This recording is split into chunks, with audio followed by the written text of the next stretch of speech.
Well, hello there, and welcome to episode 9 of For Those About to Pod, We Salute You, the Classic Rock Podcast. In this episode, we look back at the year 2000 in My Year in Rock. We look at the latest rock news, and we check out bands that are formed in the 21st century, and also our hidden gems. If you like what you hear, check us out on Facebook or on Twitter at FOR_salute. Without further ado, though, here's my podcast buddy, Mr. Brian Maley. Hello, Brian. How are you? I'm doing good, Matt. How are you, mate? You good? I'm fine. Have you recovered from Bryfest? That's my first question. Because you were quite. You had a couple to drink. I seem to recall, and you'd been rocking and rolling, and you were generally enjoying yourself. So I just thought I'd just check in, make sure. Did you get home all right? I did indeed. I have to make a confession though. I was having too much fun during the opening set of Thunder, but it was all raring to go once Def Leppard hit. Had to wee break, Matt. But you know me, I do that in festivals. I have a wee break. Then a little lie down, don't you? Little siesta. Little siesta mid-afternoon. Then you're all set for the evening's frivolities. So. Yeah, it was fun. That last one was good. I enjoyed that. Messed about with our favourite festival lineups and all that. Not sure who was voted the greatest festival ever. Was it Bryfest or Matstock? Well, I'm really excited to find out. And first of all, thank you to everybody who voted on our Facebook page. It's the first poll that we carried out, and I would like to say resoundingly that Bryfest got 2/3 of the vote, Matt, over Matstock. So in our first competition, for which there were no prizes, no budget, no prizes, Bryfest was the resounding festival victory. So 1-0 to me, Matthew. Oh, so you are making it into a competition. I see. 1-0. No. But thanks to everybody who voted. It was a bit of fun. And you know me, if it'd been me and Van Halen were headlining with that 1984 lineup, I'm not sure I'd have been going to my own festival. There you go. Says it already. And then there was that little teaser that you put out for us. Yes.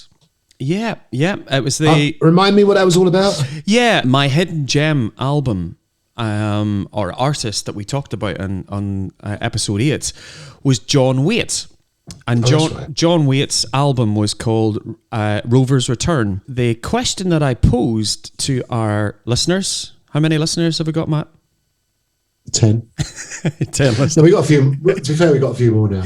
We have. We've got more than 10. We're up to 12 now. 12 now. So my question was, there was one of the tracks that was on the John Waite album, Rover's Return, and it was a track called Encircled. Could anybody see the similarities between that song and another song that was released a couple of years later? And interestingly, a few of our listeners came back very quickly, and they picked up the song, which was Poison by Alice Cooper. And it sounds very much like it. Now, it's the same riff, basically, wasn't it? Exactly. And it was really interesting that the writer of the song, John McCurry, who wrote the riff, actually is credited in the John Waite song, and he's also credited in Poison as well too. So I was not aware of that, Matthew, and when I was picking the songs. But John McCurry, who wrote the riff, obviously gets double royalties for the Encircled song from John Waite and for Poison by Alice Cooper. So our good friend Brian Heeson called that one out on our Facebook page. So well done, Brian, for calling out Poison by Alice Cooper in our Hidden Gems. So 2 things about that. One, there's no prize, by the way, Brian. There's no budget for prizes. Not you, Brian, the winner, Brian. Although, to be fair, a friend of mine, Kelvin Bathe, who's not on Facebook, he did get it as well. So, I think we should probably, if we had a prize, which we don't because we've got no budget, we would probably give them both a prize. The other thing was, he then went on to be on Channel 4 Racing, didn't he? John McCurry, did you say? John McCurry. Oh, okay.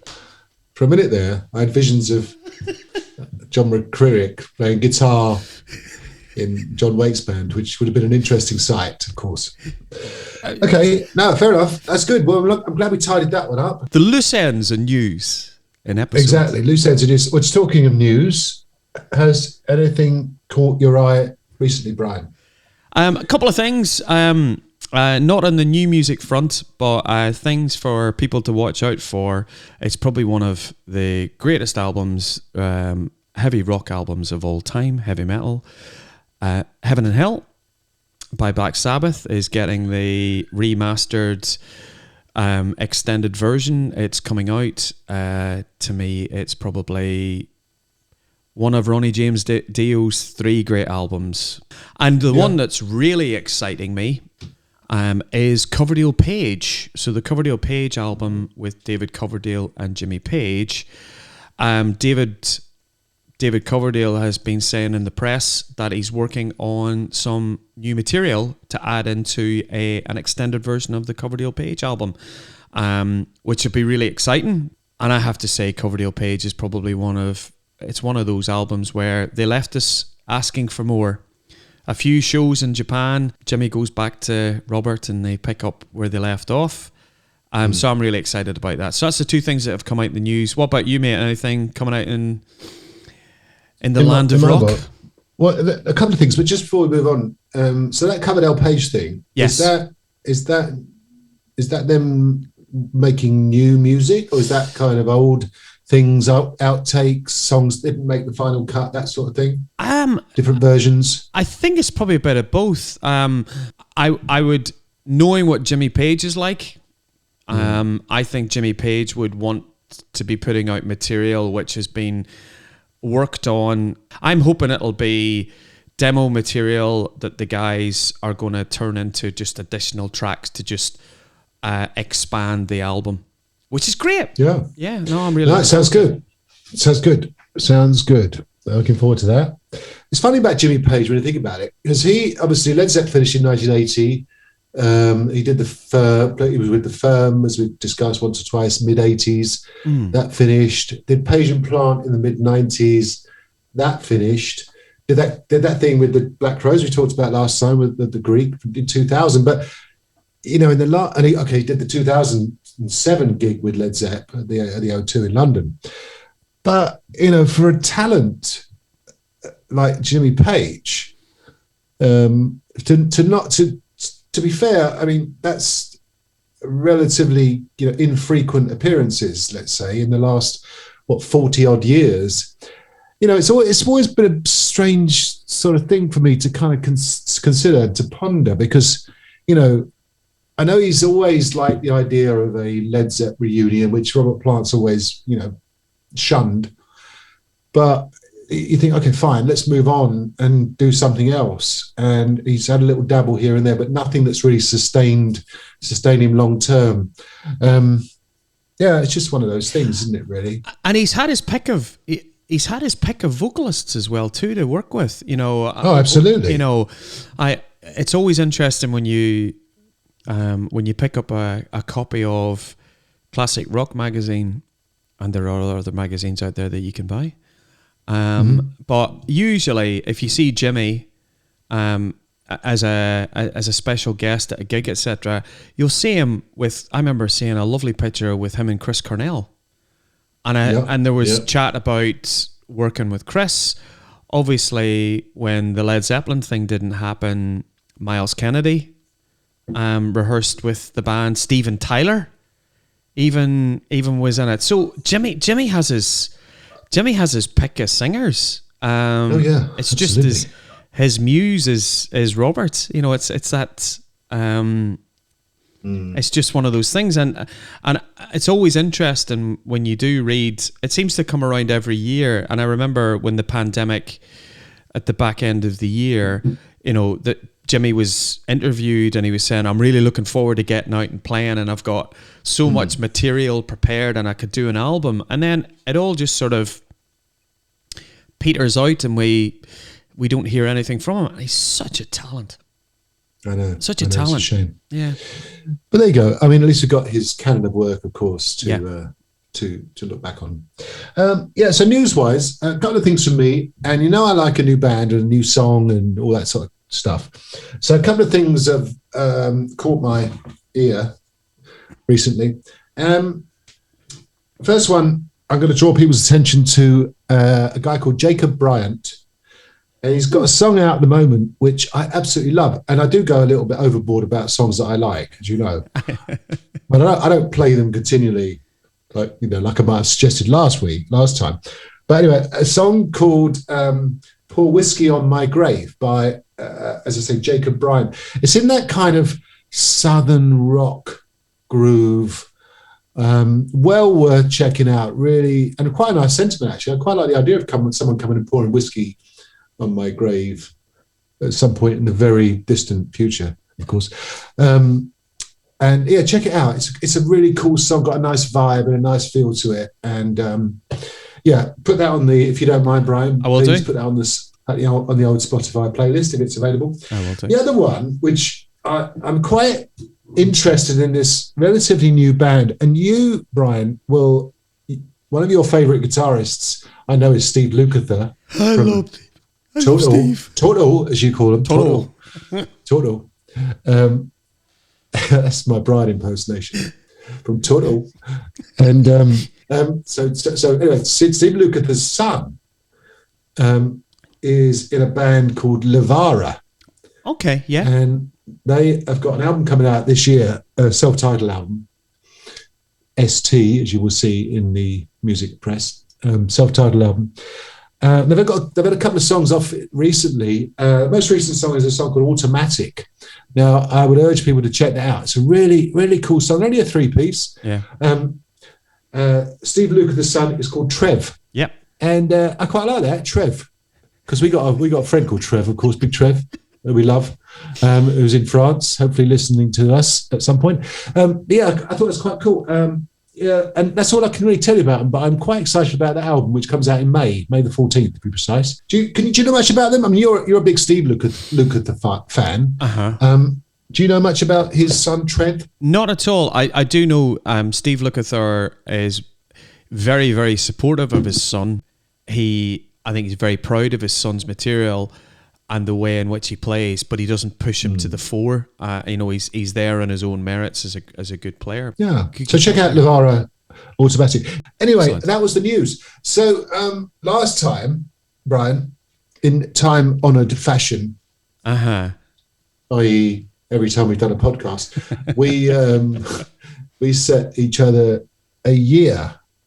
And last time, I set you Y2K, as it was known then, or the year 2000 or 2000, whichever way you want to look at it, as your year in rock. Thanks. And you're very welcome. So I'm going to, for a change, I'm going to ask you, how old were you in 2000, Brian? I was 31 in the year 2000. Still in my prime CD, LP, probably buying lots of stuff on iTunes at that point, but I was still spending an inordinate amount of money on CDs and music. I mean, to be fair, I thought you said you're still in your prime. I would say you're still in your prime now, Brian. Thank you. Of course. Thank you very much. 20 odd years later. Yes. And would you like to know how old I was? Because you always ask me, but I always feel better, don't I? You always make me. So, Matt, in the year 2000, how old were you?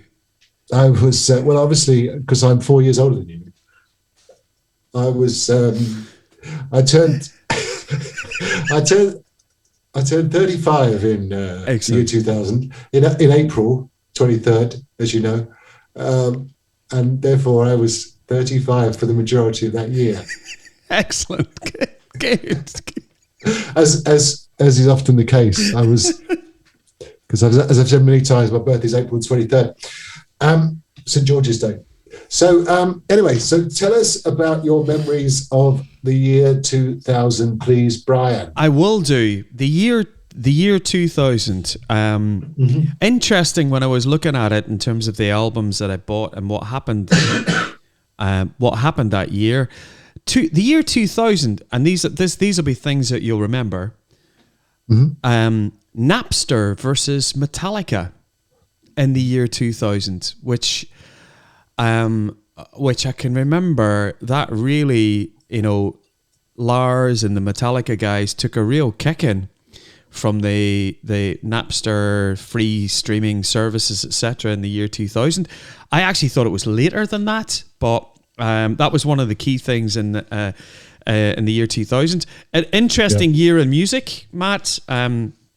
The biggest selling single in the UK was "Can We Build It" by Bob the Builder. I remember it. I got it. I got the 12-inch version of that. Have you? It was one of those. It didn't make the list. Thankfully, I don't think there was a Bob the Builder album that came out. Gigs that year. It was a good year for me gigs wise. I remember going to see Thin Lizzy with John Sykes fronting them in the year 2000 in Manchester. They were very loud. Tommy Aldridge was in drums. Really, really good set, which was good. And it was a time when King's X were touring the UK and Europe quite a bit. Here we go. Let's mention King's X, didn't we? And I was lucky enough to see King's X on their tour in 2000. So those are the highlights for me. Highlights for me musically and some of the gigs that I can remember. So, is that because you as usual, you had a couple of drinks? Is that your excuse? I'll leave that up to the listeners and the albums that I chose, and it's quite an interesting. When you look at the year 2000 and the years around it, it was very much new metal, if I can call that. So I remember the big single in the year 2000. Bands like Papa Roach with The Last Resort, that was a really big single, and it was all over MTV. But I'm going to kick off. My first album is All That You Can't Leave Behind by U2. They kind of went back to basics, and when you think about some of the tracks that was on that particular album, you've got Beautiful Day, Walk On, Elevation, Stuck in the Moment with You. 12 million copies were sold. The album itself and its songs won 7 Grammys. Wow. Yeah. It's so it was a great album. So I'm kicking off with my albums that I bought in 2000 with that U2 album. Matt. Good choice. Yeah, I bought that at the time, my U2 phase. Yeah, it's pretty good. As you say, I mean, Beautiful Day has been played to death, of course. Yeah. It's one of those songs that the more you hear it, the less you like it. But it was a good album, I seem to recall. Was that U2's last, really good album, I wonder? Discuss. Maybe not discuss now. No. But you know what I mean? Was it one of those where, they didn't really ever kind of reach the same peak? I think for a band like U2, the strength of an album in a band's set list over the years shows you where it sits. And I would say that the tracks that we've mentioned, Elevation, Stuck in the Moment with You, Beautiful Day, they still are in U2's set. And if you look at the latter albums, probably Vertigo off How Can You Dismantle a Bomb is probably one of the few tracks which stays in their set. So I tend to agree with you. I think that's probably the last great album from U2, but they've had some good singles and others. So, So the best thing about that, I thought, was the album cover. So the 4 of them are at an airport, just kind of hanging around. Looks like they've been on a stag weekend. Charles de Gaulle. Is it Charles de Gaulle? Yeah, Charles de Gaulle. But I quite like it because it's kind of simple and effective and in black and white, and So cool. All right, good start. Nice choice. Right? A return to form, I would say for U2, and I would say similarly a return to form for album number 2, which I was really excited about when it came out. which was the 12th album from Iron Maiden, which was released in May 2000. First release with the return of Bruce Dickinson, and as we've called him before, the secret weapon of Iron Maiden, Adrian Smith. I was so impressed with the singles that came out, Wicker Man, Out of the Silent Planet, obviously a title of a song by another band that we won't mention.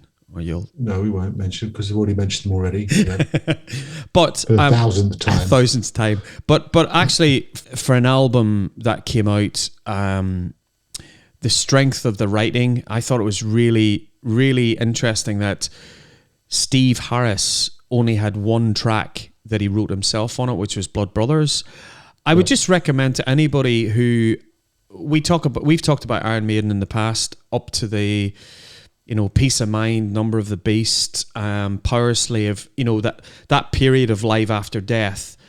I would, if you haven't listened to Iron Maiden for a while, go and listen to Brave New World. My personal favourite track is a track called Ghost of the Navigator, which is a phenomenal track. It's so well produced. Kevin Shirley, who has been producing for Joe Bonamassa for many years, Kevin produced the album. It's just a great, great album. So my second album, Matt, for consideration as a great album for 2000 was Iron Maiden and Brave New World.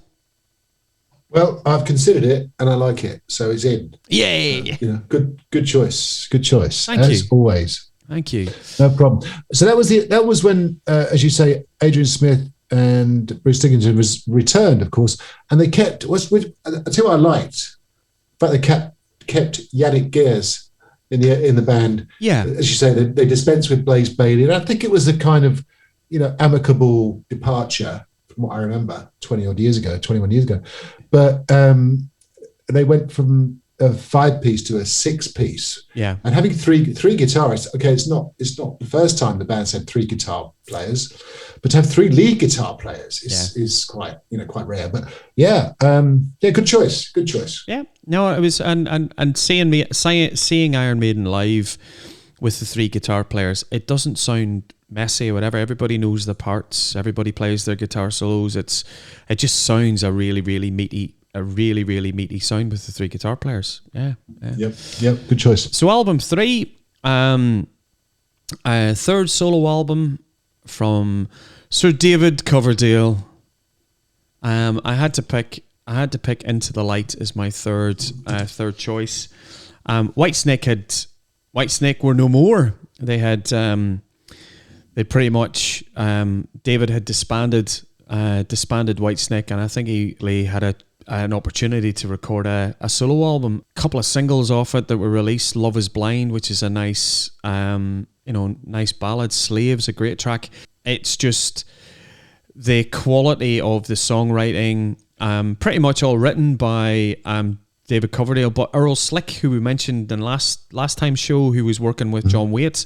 So Earl plays guitar on the album. It's quite bluesy. My favourite track on the album, which is a track called River Song, really, really bluesy. It's a well-written album. It is a solo album, but when you look at the people that are on that album, Earl Slick's on it, as I said earlier, Denny Carmassi, who drummed in latter day Whitesnake, Tony Franklin, who was in The Firm, Reeves Gabrel, who was in David Bowie's band. So David got a lot of great musicians around, and it was a great project.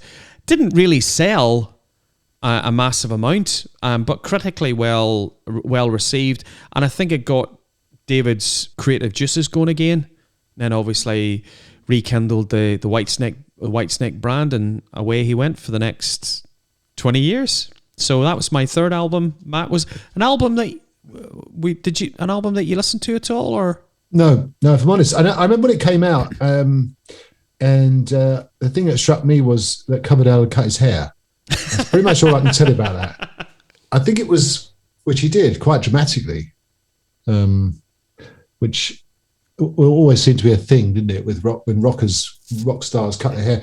But that's about all I can tell you. I do remember it, and it was probably on one of my kind of bucket lists to check out the album, all that time ago, but I never did. So no, I do. I'm a fan of Coverdale, as you know. Yeah.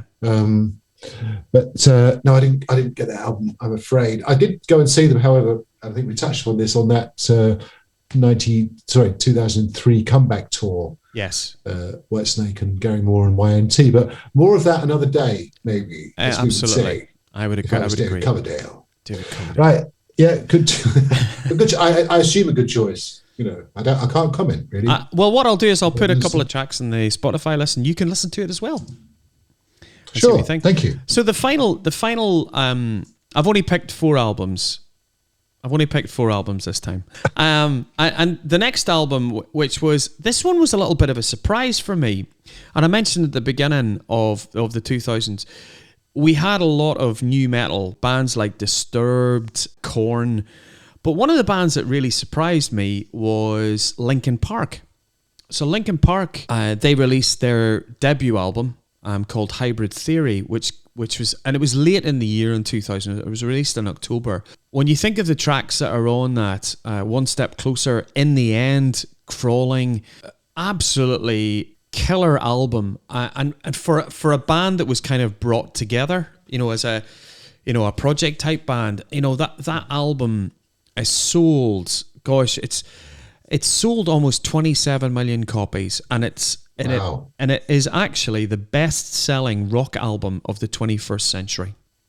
Wow. Okay. Which I wouldn't have guessed. No, I wouldn't actually. No, I'd have thought something like Black Ice or something like that, maybe an AC/DC album. But yeah. Okay. Yeah. Or Metallica or something like that. Wow. When you think about it, 27 million copies sold since the year 2000.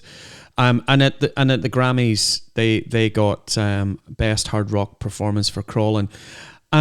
I have to say, in preparation for the show, I actually just revisited the album again, and I thought it's really strong. Chester Bennington, the singer, sadly missed. A great singer, and I remember watching some of the footage when they played Download. And the crowd really, really into Linkin Park, put on a really good live show. So I'm finishing off, Matt, with the best-selling rock album in the 21st century, Linkin Park, Hybrid Theory. Very good. Very good.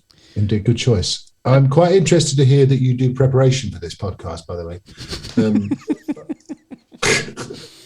I'm quite surprised at that. Okay, so year 2000, I have a couple of memories. I just wanted to add to your excellent list. There was an album out by, I think I've touched upon this maybe before, but certainly by Halford. Rob Halford, the singer from Judas Priest, released an album in 2000 called Resurrection. And not only is it a really good album, I mean, I was almost tempted to put it in the hidden gems bucket. But I didn't. I'm going to put it in the regular bucket.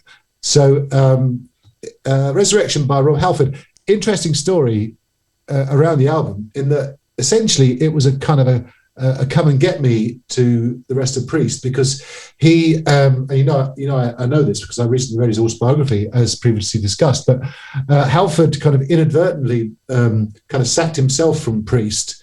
And in about 91, I think it was, or give it whatever it was. And he kind of did it by mistake. He was a bit sort of, he wanted to branch out his own, do a little solo career and, come back to the band. But the rest of the band took it that he was, gone for good. Anyway, so after a few albums during his solo career with Fight, 2, he thought, well, I'm going to put together an album which is basically a Priest album, but without Priest playing on it. So Resurrection is a brilliant album. It's really, really, genuinely, it's a really good album. And it is very Priest-like, Judas Priest-like, but well worth checking out. Got some great songs on there. It's a collaboration with Bruce Dickinson on there. Nothing, subsequently made it to the Judas Priest live set. Mm-hmm. But even so, it's a really good piece of work in its own right. So I would just add to your excellent list by adding in Resurrection by Halford, just as one that I remember getting at the time. And there's a follow-up live album, which again is really good. So there you go. That's my contribution to the year 2000. No, that's a great choice. And do you know what? In the year 2000, you can't beat a bit of Halford. And a bit That's very true. Very true. And I would suggest we put Cyber World on the, which is my favourite track, and also Made in Hell. Okay. Which is kind of an autobiographical song, actually. Well worth checking out. So, yeah, there you go. Consider Resurrection. it done. Yeah, thank you. Good. So, Brian, you need to give me a year for me to sort of reflect on and ponder over and do no research about for next time. Is that how it works? It's how it works. One of us is prepared, and one of us is prepared, and one of us not. Yeah, that sounds about right. It does sound about right. We'll let our 12 listeners decide who's who. So the year I'm going to give you. So we've had a nice journey into the 21st century, which will continue in a minute. By the way, we will continue. We will continue our discussion about the 21st century. But I feel that having journeyed into the year 2000, let's go back to the 70s. Okay. And let's go back to 1979. Okay. Are you okay with that? Well, I am. Yeah. I do remember 1979. I turned 14 in 1979. Oh, prime record buying days. I did buy a lot of. Yeah, great. Yeah, brilliant. Look forward to that for next time. Thank you very much, Brian. Cheers to you too. Excellent. So, Matt.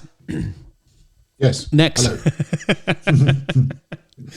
So the next topic for this evening's podcast, as we've been talking about the albums of the year 2000, it got you and I thinking about what were the great bands of the 21st century in terms of, new bands that in the last 20 years have made an impression on us. So we've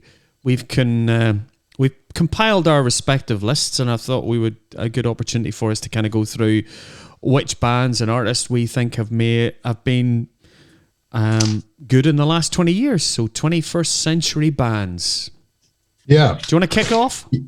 Yeah, I will. Yeah. I mean, it was quite interesting to reflect because as we said before, it doesn't seem that long a time since the turn of the century, but obviously has 21 years. And a lot has happened in that time, obviously, and there was, as we said, we've discovered a lot of bands. And when I was reflecting on it, I thought, well, then, there's the old favourites, of course, the Aerosmiths and the Sabbaths and so on, but many of which we've talked about, but we haven't really ever talked about the more recent, in inverted commas, bands. So I mean, it made me think, and I went through a few, and I listed my favourite 5 bands of the 21st century. And I'm going to go from 5 to 1, and I'll invite you to chip in because I'm sure 1 or 2 of these yours as well. But number 5 is a band called Rival Sons. Now, I think we first saw them at one of the high voltage years. I can't remember which one it was. 2011. And I remember thinking, it was 2011. Sorry to interrupt. Yeah, 2011. Oh, it was? Yep. Okay. Third on the bill. Wow. All right. Good memory. I have indeed. So 10 years ago, I remember at the time thinking, oh, they're a little bit derivative, reminding me a little bit of Free and Led Zepp and but over time, I've kind of put those preconceptions behind me, and they are excellent. They're fronted by the excellent Jay Buchanan, who's an amazing singer, and also Scott Holliday, who's a really creative guitarist. And subsequently, they come together and put together these really good songs, really good albums. And I mean, again, I've seen them a few times, really worth checking out. They're one of those festival bands. I think they go down really well at a festival. I've seen them a few times at festivals, and again, check them out. So yeah, I'm really pleased they came along. And my favourite song of theirs is probably one of my favourite 20 sort of rock songs of all time. It's a song called Face of Light, which I think is on their first album, maybe, or second album. It's an early song. Do you know it, Brian? I don't. It wasn't the track. You've given me an open door for picking my favourite Rival Sons track. It's one I wouldn't have picked as my fave, but it's still a good choice, though. Okay. Yeah. I'm sure one of our listeners, David Watham, like me, is a huge Rival Sons fan, so he'll be pleased with that selection. So yeah, Rival Sons, well worth checking out. And 21st Century has brought a lot of other bands to the fore as well. We could mention Steel Panther, of course. I'll have to pick very carefully which tune would be on the Spotify playlist. Well, there are a couple. I wasn't suggesting we put one on necessarily, but they are, if you like, they are the Spinal Tap of the 21st century, of course. And I think their albums do go up to 11, if I'm not mistaken. So, anyway, I thought. What's that, Brian? I said, who let Nigel Tufnell at the mic? Well, I just crept in around the back door, like I always do. So anyway, I thought I'd mention them. And also thought I'd mention The Darkness, because they seem to have been around forever, of course. But their first album came out in 2003, Permission to Land, which, again, I think is one of the, it was mega, wasn't it, at the time? Not on my top 5 list, but I think worthy of mention. Again, well worth seeing live if you haven't seen them. Fantastic, brilliant. Yes, and it's even funnier when they're on tour with Def Leppard, and you're sitting in the bar in Newcastle City Hall, and this band is wailing away in the background, and you're going, we'll not bother going to see them. And I can remember the next week, either Zoe Ball or somebody on Radio 1 decided that I believe A Thing Called Love will be the single of the week, etc. And it just went absolutely stratospheric for The Darkness. And I could have seen them supporting Def Leppard, and I didn't bother. And then to see them at Rambling Man a couple of years ago, their set was brilliant. That's right. Yeah. And one of those bands that I think they are fairly consistent. My favourite song of theirs, which it's turning into my own personal Spotify choice, is a song called Barbarian, which features a very authentic East Anglian accent. So I'm quite enamored of that, being from that part of the world. Anyway, so I've kind of got off track a little bit. So I thought I'd mention those couple. Chicken Foot are, I think we would class them as you would say, a supergroup. But they are. I'm going to put them in there because I think they're worthy of being considered as a band of the 21st century. 2 albums only, as we've discussed before: Sammy Hagar, Joe Satriani, Michael Anthony, and Chad Smith. So a kind of an eclectic mix of players, but two fantastic albums: Chicken Foot and Chicken Foot 3, of course, their second album. And we saw them a couple of times over the years when they came over, I'm pleased to say. And great. Fantastic. Again, I would recommend Chicken Foot to anyone. Great playing, great singing, great songs. There you go. Can't say more than that. You can't. And for a band that leaves you really wanting more, I can remember at the time Planet Rock really got behind. Nicky Horn was interviewing all 4 members of the band, and there was such an excitement about Chicken Foot, and then they came and played the Shepherd's Bush Empire as the one-off gig, where Chad Smith nearly decapitated Sammy Hagar. Well, that's right. I forgot about that. Yeah, he did. There's a brilliant. There's a brilliant picture. I'm almost certain it would be. It was in Classic Rock magazine, where you can see Chad standing on the remnants of his drum kit, just about to chuck something, and then reading years later that he just missed Sammy Hagar by a matter of seconds. But really strong writing, and I love Joe Satriani as a guitar player, as a virtuoso, but when he's playing those riffy, Sexy Little Thing, Dubai Blues, he can Malcolm Young it in the riff. You know what I mean? He can. He's a very good rhythm player, and for a 4-piece. So I think it's a worthy choice. In the last 20 years, yes. I like them. I still listen to their albums. Hopefully, we'll see some more, hear some more Chicken Foot at some point in the future. Maybe, who knows? But yeah, I couldn't do a top 5 without Chicken Foot. Number 3 on my list is a band I saw when they came over in about 2006, which is, or maybe around 2004, 5, 6, whatever. Is Shinedown. Now, Shinedown, not everyone's cup of tea, because Brent Smith, the singer, is quite, he's quite the front man and quite the ringmaster. And he has a few little kind of oddities, let's say, in his live performance. And if you've seen Shinedown, you'll know exactly what I mean. Yes. But a great singer and, a good band, quite inventive. Again, a bit like Rival Sons in a way. Not they don't worry about, doing something slightly unconventional. Some great albums, some great songs, very consistent. Come over to this country quite a lot. I mean, they've been here supporting people like Iron Maiden in the last few years, done a few gigs on their own right. Again, top band, well worth checking out, Shinedown, if you haven't seen them. Some great songs. Amaryllis is my favourite song. One of my favourite songs of the 21st century, Amaryllis by Shinedown. Great song. Fantastic And stuff. they do a lovely cover of Lynyrd Skynyrd's Simple Man. Yeah, it's nice. Oh, man. You hear that live. I mean, it's hair on the back of the neck time. Wow. Yeah. Not as good as seeing Skinner do it live, to be fair, but comes a very close second. So, yeah check out Shinedown. I think, what this discussion illustrates is the fact that, there's always great bands coming through.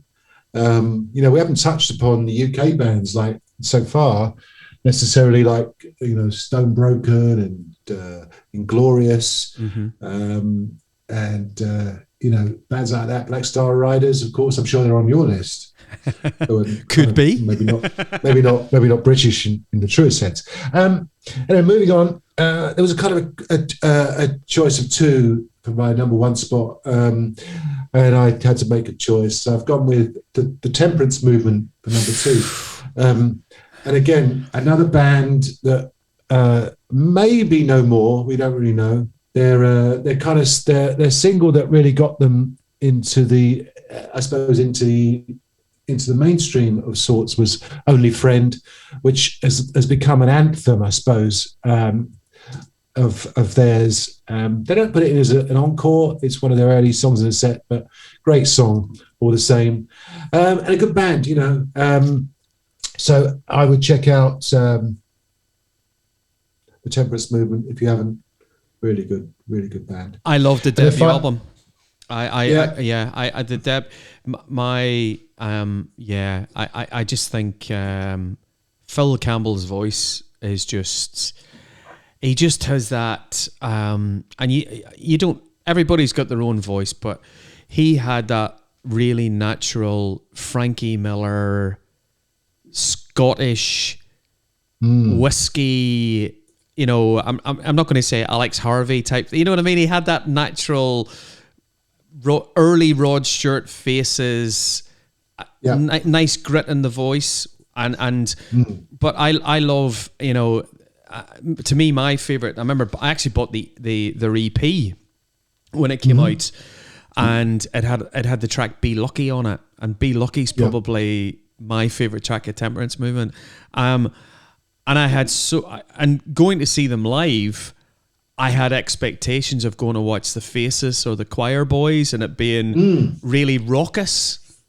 Yeah. And they weren't. They were quite they were quite a cool band. Phil carried off a lot of the charisma on stage, but the guys were like really concentrating. I was kind of expecting 5 guys, the bottles of Jack Daniels on the amplifiers, and them just like, kind of like a British version of the Black Crowes.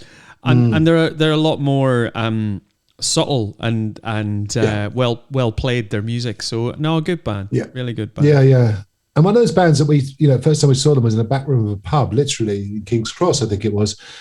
and to seeing them on the main stage at Download, in front of 50,000 people. So it's really nice when you see a band go through those levels and let's say hit the big time.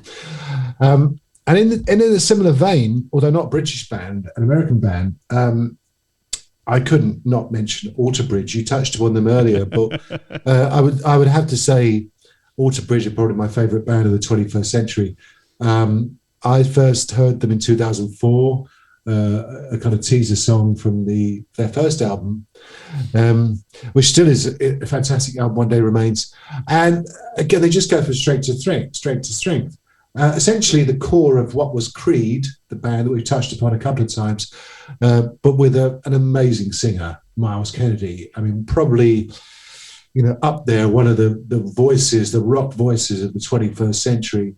He can sing, write songs, he played cool guitar, got a solo career. He looks ridiculously good. For all those reasons, I hate him. But, fantastic band. So Alter Bridge, another one of those bands I saw very early on in their career. My old gig buddy James Denton and I rocked up to see them, I think at the Astoria in London, supported by Shinedown in about 2004 or 5. And, again, the meteoric rise, stadiums, main stages, headlining festivals and so on. So that would be my 5+ bands of the 21st century. And it makes me feel good because, you and I, we're sometimes, dare I say, accused of being stuck in the sort of the 1978 to 1985 era. But, I personally... 1987, Matt. Come on. All right, fair enough, yeah. But I think there are some... And we certainly have embraced this era. I think, there's been some...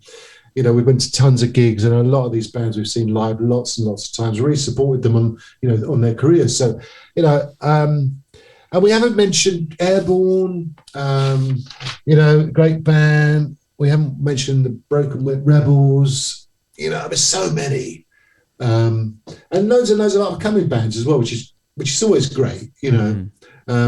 So yeah, that's my list of my favourite bands, 21st century. Excellent. Take it away, Brian. Any thoughts? Anything to add, my friend? What would I add to your list? Alter Bridge, I didn't. I can remember you and James pushing me to, you gotta listen to Alter Bridge, man. But when Blackbird came out, and probably my favourite song of Alter Bridge is on that album, which is Rise Today. I just think that is just a killer riff. And then to follow it up with AB3, which is a great album. I was lucky enough to see the band on one of the theatre shows on the AB3 tour, and then I've just followed them through, and it's just seeing the band, and particularly Miles Kennedy, just grow in stature as a vocalist. I think he is the singer of the 21st century. For sure. Yeah, absolutely. So I would agree with that. Chicken Foot's a great choice, and it's interesting you do pick on Miles because as when I look at artists of the 21st century and bands that I was listening to, I actually think when with the demise of Velvet Revolver, if you look at the strength of those of the albums that came out, there's a Slash album which is I think it's due out later this year. I think he's actually working on a new Miles Kennedy and Conspirators album at the moment. Mm-hmm. But to me, Slash as a solo artist in the 2000s is in their mix for me, just based on having seen him. We saw him at High Voltage. Yes, he was playing, he was peppering the set with Guns N' Roses stuff, but I've seen Slash headline, arenas, and there's one or two Guns N' Roses tracks now. The body of material is great, and Miles is singing good. So I would put Slash. I'd agree with you on Rival Sons. My favorite track of Rival Sons is Pressure and Time. I think that's one of the songs of the rock songs of the 21st century, which has probably been played on Planet Rock ad infinitum. But I would offer. There's a couple of bands I would probably offer. One of them, sadly, no longer with us. But I can remember when the album hit, it just reminded me of early AC/DC, which is a band called Jet from Australia. Jet's album, Get Born, was, there's tracks on it like Cold Hard Bitch. Oh, just great tracks. So Jet to me were a great band of the 2000s. So Matt, as we've often said, I'm the prog to your rock, and one of my favorite bands of the last 20 years is an English band called the Pineapple Thief. Formed in 1999. They've released 13 albums. Came to my attention in 2012 with a great album called All the Wars. They've been building up their following. Released an album in 2020 called Versions of the Truth. I've been lucky enough to see them a few times. They now have Gavin Harrison drumming with them, ex of Porcupine Tree, plays in King Crimson, amazing drummer. And that band is just building and building and building. And it's part of that, is in the 21st century, rock is alive, as you say, with a lot of the bands that you've mentioned, Rival Sons, Alter Bridge. But progressive rock is alive and well as well too, with the Pineapple Thief, Transatlantic that we've discussed previously. So the 21st century is looking good. And what's good about it is, these new bands are putting product out and they're touring. We're getting to see them, but it is nice to be excited by a new band who's maybe playing a lot of material off their new album. So yeah, absolutely. I mean, there's plenty more we could have talked about. Wolf Mother and Those Damn Crows and plenty of others we could have touched upon. But let us know on the Facebook page, boys and girls, if you feel strongly about any bands we haven't talked about, then let us know in time-honoured fashion. Which brings us to Hidden Gems. Now, on Monday, it is St. David's Day, who, as most people will know, is the patron saint of Wales. Now, I love Wales. Lovely country, lovely people, very friendly. My daughter's at university there. There's a lot of us will have gone to a very nice festival there called Steelhouse, which is on every year. So lovely place, lovely people, and a lot going on there. So I thought it'd be appropriate, Brian. We felt, as it's St. David's Day on Monday, the 1st of March, that our hidden gems would be related to something Welsh. So in usual fashion, Brian, I hope you got one up your sleeve. That was a good one. Well, kind of. I would like you to offer up your Welsh hidden gem, my friend, if you'd be so kind. Boroda. Okay, I will do. That's Welsh for hello, by the way. Is it? I know no Welsh at all. My hidden gem this episode, hoping not to be trumped, I promise. I'm going for a song from a band from Wales, who were together for between 1975 and 1978, but the main members of the band went on to do many, many other things. So I'm going to go for a band called Lone Star. Now, ladies and gentlemen, please don't go Wikipediaing Lone Star and picking up the country and western band from America. That's Lone Star with it all together. Lone Star from Wales is Lone, new word, Star. So Welsh rock band, released 2 albums, and the track that I'm going to offer up, Matt, is a cover. Oh, yeah. It's 8 minutes long, and it's a cover of the Beatles track, She Said, She Said. And it is an absolute belter of a track. I heard it first on probably the greatest rock compilation album of all time, which is Headstone, The Best of UFO, which has got Scorps and Whitesnake and everything on it. So the single She Said is on that album. It's got Paul Chapman on it, who was in UFO. It's got Kenny Driscoll. So Kenny Driscoll is listen to Kenny's vocals on the album. He ended up singing in the Gary Moore band after he left Lone Star. But I have to say, the first thing when you talked about bands from Wales, I just thought of Lone Star and I thought of She Said. And I will put all 8 minutes on our Spotify playlist. That's great. No, that's great. I think most people do recall Lone Star, and as you say, probably know Lone Star from the link with Paul Chapman and UFO. But yeah, that sounds good. Mm-hmm. So yeah, brilliant. So thank you. Trump me at your best. No, don't give me the build up, Brian, because I've got something quite nice this time. So it's very Welsh, and it's actually a film documentary. Yeah. So here we go. Are you all right there? Oh, I haven't even started. No. You're going to talk about a bloody recording studio, aren't you? I am. So I would urge everyone who listens to go and find a brilliant documentary about Rockfield Studios. It's called Rockfield, the Studio on the Farm. Now, Rockfield Studios is in deepest Wales, and it is a farm, essentially.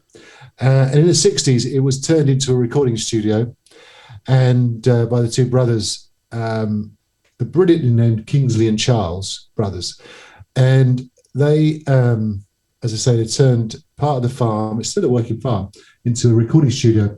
And if you flick through albums from the 70s, 80s, 90s, even recent albums, I guarantee quite often you will find recorded at Rockfield Studios, Wales. It's very famous for A Night at the Opera was recorded there, the Queen album, Led Zepp recorded there, Rush recorded there, the Stone, you name it, they've recorded there. And it's one of these residential farm recording studios. And as I say, the documentary, which is amazing, really good, really funny, very interesting and very poignant. It shows where the room where Bohemian Rhapsody was recorded and so on. It's called Rockfield, the Studio on the Farm. You might have to dig around for it, boys and girls, but it's there and it is well worth checking out. So there you go. That's my hidden gem for this time around, Brian, in the theme of celebrating St. David's Day with our Welsh friends. What do you think about that, young Brian? I'm not talking to you anymore. That was a fabulous connect. And you know what? When we talk about the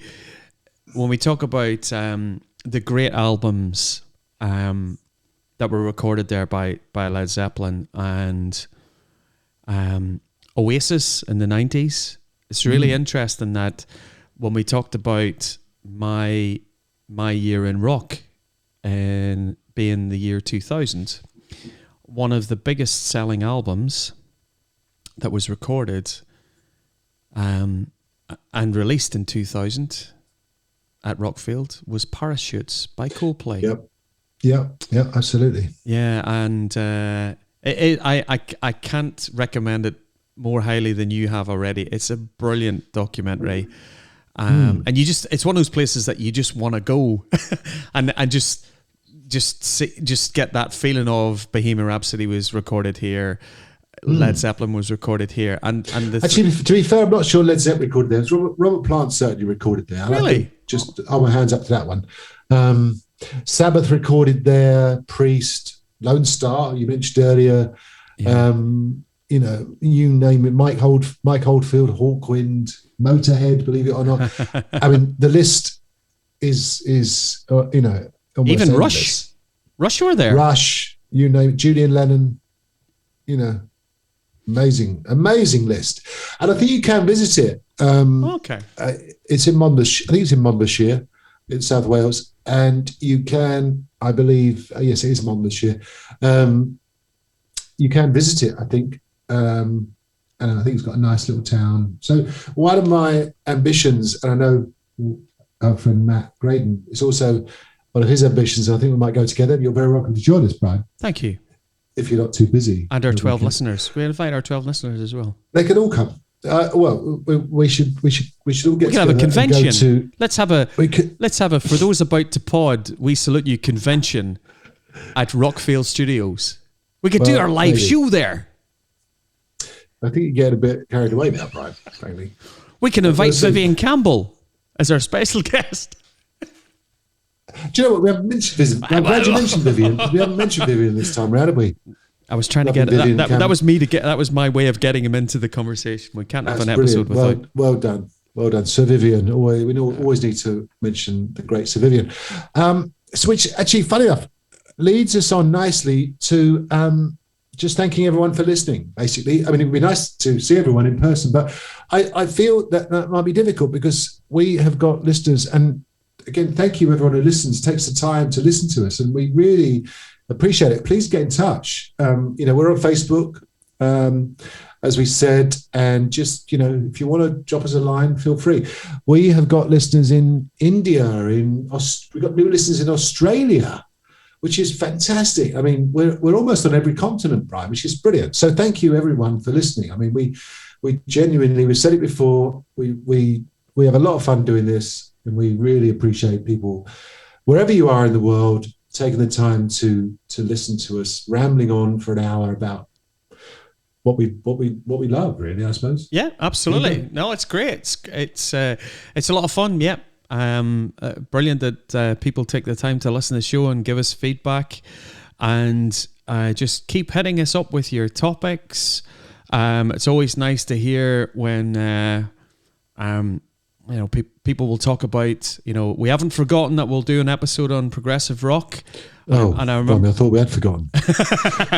and I know that Paul had mentioned a couple of months ago about we should do an episode talking about the collective works of Martin Birch. I know as one of the so people are giving us some great ideas for future shows and future content. So if you enjoy it, keep chucking in those ideas, and we'll add it into the mix of our little show. So absolutely. So you are talking to me then?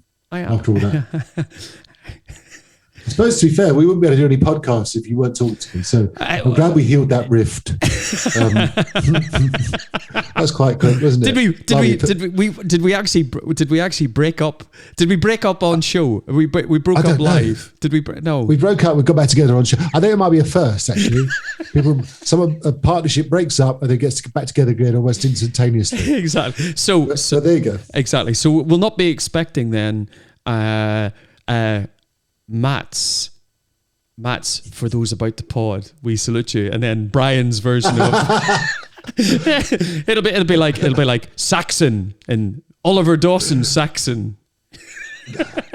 I haven't got all the technical capabilities, and I'm never prepared, as you know, so I could never do it on my own.